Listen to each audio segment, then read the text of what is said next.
You know, pag nalulungkot ako, inaalala ko lang yung nanay, yung kalokohan namin habang nagpipictorial kami. When I see these photos,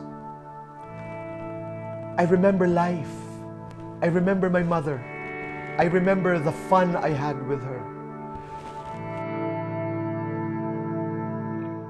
Nanay right now has mild dementia. Thank God she has no loss of memory. But every time she sees these two photos, iba yung ngiti. Naalala niya. And I know what she remembers is what she felt when we were doing it. Understanding the world of her son. Ito pala ang buhay mo. Ang saya ko. Ang saya-saya ko.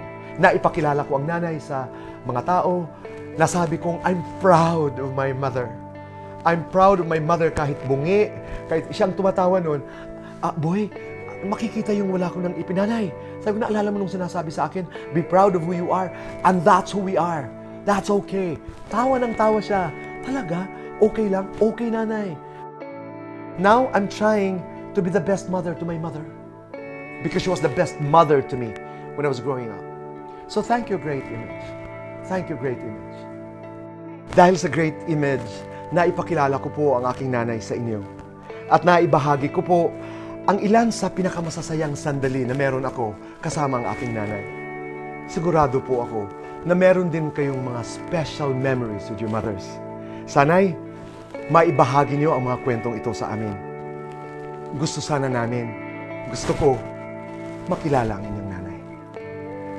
Kaibigan, let's celebrate love for our mothers.